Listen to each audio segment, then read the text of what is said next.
This is called Visible Line Solar Coronagraph, abbreviated as VELC. This is a solar instrument which is going to L1 orbit, which will be launched tomorrow. And this instrument actually it will make occultation with the solar disk, and then it will enable us to see the corona in the visible channel as well as three spectroscopic channels. So as you are seeing, we are having an entrance aperture here, which is called this one. So this will get deployed when it reaches L1 after some performance tests and other things. And when the solar light enters through this aperture, the disk light part of it is thrown out by this small this door, which is one time deployable, whereas this is multiple deployable door. And after the disk light is rejected, the coronal light is fed into the continuum channel, that is visible channel, and other three spectroscopic channel. After passing through an optical train, then after the image part of it is made, then the light passes through the diffraction grating, and where the light is split and dispersed into three different wavelengths, and after that these three different wavelengths will be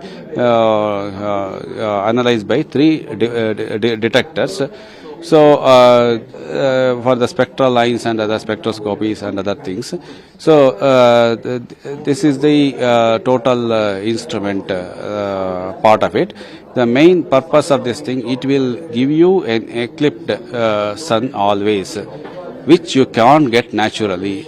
So when some eclipse happens, then only our scientists, they have to run with backpacks to that place, and then they may get to see the sun or not because of the weather and other things like clouds and other things. But whereas this instrument standing at the L1, it will enable continuous observing of the sun and corona, and it will feed corona. And other co-passengers also are there, like so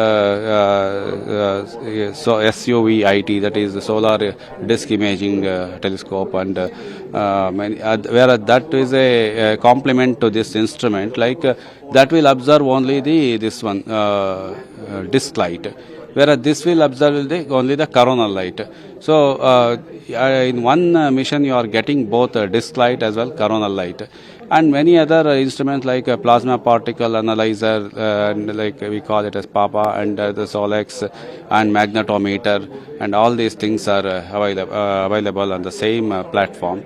So this is a unique mission, though other two missions were flown like SOHO and other things by this European Space Agency and NASA. This we are going very close to the sun, 1.02 or not, like that.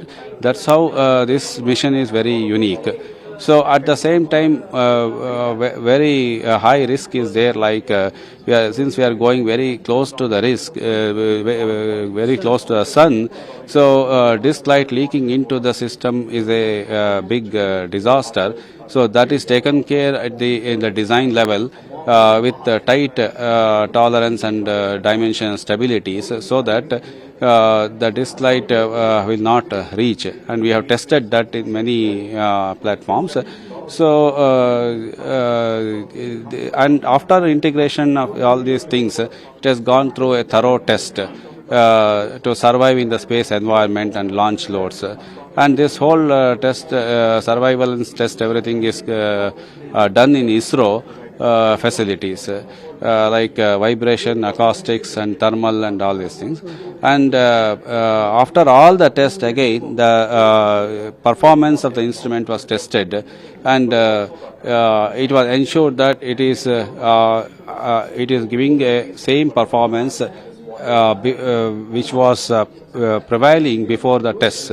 So this ensured that our instrument will survive all these launch loads, and also this orbital heating loads and other things, and it will give the same performance as well in space what it delivered in the lab. I wish all the best to our team and ISRO for tomorrow's launch.